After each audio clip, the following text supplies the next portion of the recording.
પૂરી પાડવામાં આવ્યું છે, કઈ રીતે જોઈ રહ્યા છો આ કાર્યવાહી? આમાં એવું છે કે અગોરા મોલ બનવાની જ્યારે શરૂઆત થઈ ત્યારથી અમે લોકો બધા સભામાં બોલીએ છીએ. અગોરા મોલની પાસે અમે નીચે બી બેસી ગયા. અગોરા મોલવાળાએ હનુમાનજીનો જૂનો મંદિર બી તોડી નાખ્યો. વિશ્વામિત્રી બચાવ સમિતિ બી આના માટે લડી રહી છે. પેલા પ્રજાપતિભાઈ ગુંટુરવાલા એ બી લડી રહ્યા છે. અમે બી સભામાં બોલ કરતા હતા, પણ એની એક ઈંટ હાલી નહીં આટલા વર્ષોમાં. કેટલી લાગવગ હશે, કેટલી તાકાત હશે, કોણ કોણ આની અંદર કોના કોના હાથ હશે, કોણ કોણ મળેલું છે, બધું દેખાઈ આવે છે. એક ઈંટ ના હાલે તમારી. આ તો વડોદરા શહેર ડૂબી ગયું બે વખત. લોકોનું પારાવાર 5,000 કરોડ રૂપિયા કરતાં પણ વધારે નુકસાન થયું. ત્યારે લોકોમાંથી અવાજ ઉઠી. અને લોકોની અવાજ શું હતી કે વિશ્વામિત્રીની સાઈડ ઉપર એટલે કિનારા ઉપર જે સરકારે ગ્રીન ઝોન જાહેર કર્યું છે, નદીના વહેણ ઉપર અગોરા મોલ આવી ગયું છે, આ બધી વસ્તુઓ ગ્રીન બેલ્ટ અહીંયા સભામાં ચર્ચા થઈ. ગ્રીન બેલ્ટની અંદર ઝોન ફેર કરી R1 ઝોન એટલે રેસિડેન્ટ ઝોન કરી દીધું. R ઝોન કર્યા પછી બી અંદર લખેલું હતું કે ભાઈ અહીંયા સ્વિમિંગ પુલ અને ગાર્ડન બનશે, એની જગ્યા પર બિલ્ડિંગો બની ગઈ. આ તમામ વાતો ઉઘાડી થવા લાગી ધીમે ધીમે. એટલે આ જ સરકાર એવું કહે છે કે 30 મીટર છોડીને બાંધકામ કરવાનું. જૂનું હોય તો 9 મીટર અને 3 મીટર બીજા એટલે 12 મીટર છોડીને બાંધ કરવાની. ને આ સરકાર ઝોન ચેન્જ કરે. આ એક વાત સામે આવી. જ્યારે પ્રજામાંથી અવાજ ઉઠી કે અગોરા મોલ તોડો, અગોરા મોલ તોડો, ત્યારે હું તો જાતે જ કહું છું કે અમે આટલા બૂમો પાડ્યા પછી પણ નહીં તૂટી. પણ જ્યારે એમના ચૂંટાયેલા પ્રતિનિધિઓ અને એમના અધિકારીઓને જે હોય તે જ્યારે લોકોની વચ્ચે જવા લાગ્યા અને ધિક્કાર થવા લાગી, ખુરશી હાલવા લાગી, ત્યારે આ બધું થઈ રહ્યું છે. એવી રીતે નહીં થઈ રહ્યું ભાઈ.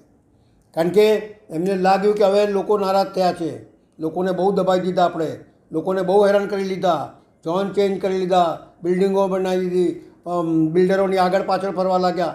આ બધું જ તમે કરતા હતા, એ ચાલતું હતું. એટલે પણ જ્યારે લોકોમાંથી અવાજ ઉઠી, ગરીબથી ગરીબ માણસ પાયમાલ થઈ ગયો અને લોકોએ એવું કીધું કે નહીં હવે તોડવું જ પડશે.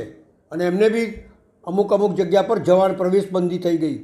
ત્યારે ખુરશી હાલતી દેખાય ત્યારે આ બધું ઉપરથી આવ્યું કે તોડવું પડશે. હજુ તો શરૂઆત છે.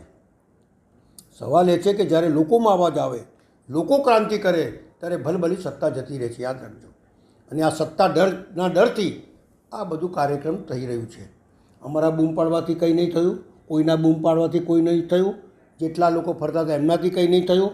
આવાજ ચાલતી રહી, પણ ખરી આવાજ લોકોમાંથી ઉઠી અને લોકોએ જ્યારે ક્રાંતિની તરફ વળ્યા ત્યારે આ તૂટવાનું ચાલુ કર્યું.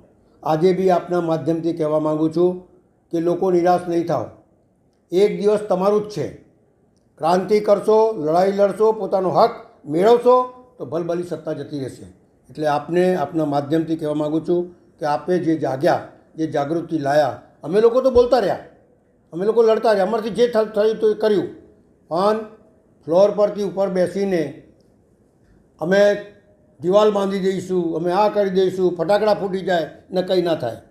એટલે અમે લોકો બી બોલતા રહ્યા, કંઈ એવું નહીં. પણ સવાલ એ છે કે ભાઈ આટલું કર્યા પછી પણ હવે પ્રજામાંથી જ્યારે અવાજ ઉઠી છે ત્યારે આ તૂટી રહ્યું છે. હજુ મને એવું લાગે છે કે આ શરૂઆત છે. આની ચકાસણી થવી જોઈએ. જ્યાં જ્યાં રૂપારેલ કાંસ, ભૂકી કાંસ, મસીહા કાંસ અને વિશ્વામિત્રી જેની અંદર લોકોએ ડ્રેનેજ જોડી દીધી છે, એ એન્ક્રોચમેન્ટ થયું છે, તે વડોદરા શહેરના નગરજનો આવતી વરસાદની અંદર કોઈના ઘરમાં પાણી ના ભરાય, શાંતિથી સૂઈ શકે એવી પ્રશાસન વ્યવસ્થા કરે, એવી માંગણી મારી આજે બી છે.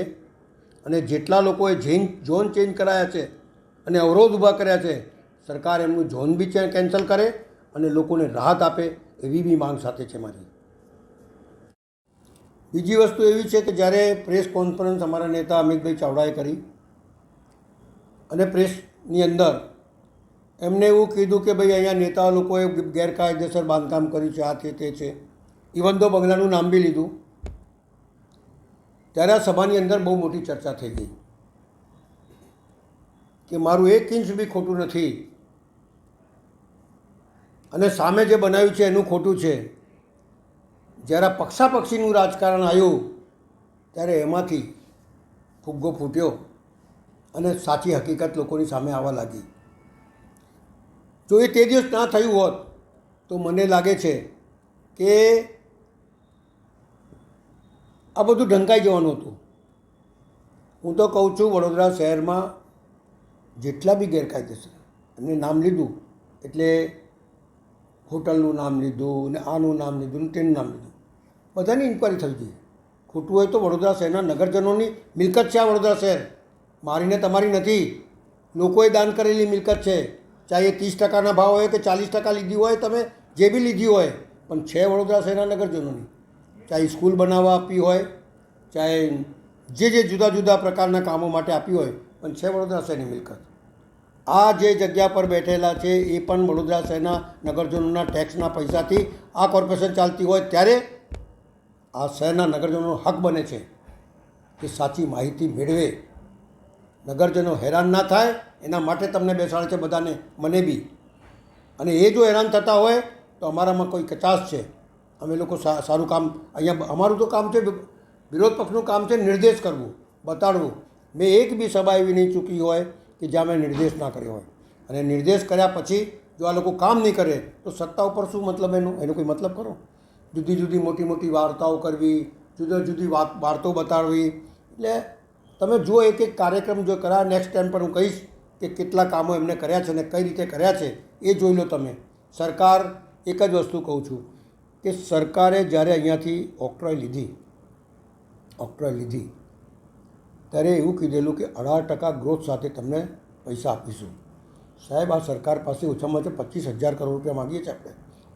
કેમ કે ગ્રોથ બી નહીં આપી ને પૂરા પૈસા બી નહીં આપ્યા.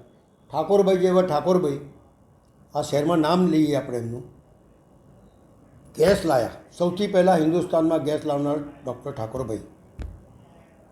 નફો કરતો એકમદા આપી દીધો, ઓક્ટ્રોય આપી દીધી, વીજળી આપી દીધી, જે વડોદરા શહેરના માલિક હતા એમના. તો વડોદરા શહેર, આ બધું વડોદરા શહેરના નગરપાલિકાએ કેમ બસાવ્યું આપણા પૂર્વજોએ કે વડોદરા શહેરના નગરજનોને ગેસ કોમર્શિયલ મોંઘી વેચીએ અને સસ્તી લોકોને આપીએ, વીજળી કોમર્શિયલ મોંઘી વેચીએ, સસ્તી આપીએ. આ બધી વસ્તુઓ જે ઊભી કરી, ચાહે તમારે પાર્ટી પ્લોટ હોય, આ હોય, સ્કૂલોનો આપીએ, 1 રૂપિયા જ્યારે સ્કૂલો નથી તારે, પણ એ બધા નગરજનો માટે, પોતાના માટે નહીં. એટલે પહેલાંના લોકો જે હતા તે આ વડોદરા શહેરને કંઈ આપીને ગયા છે.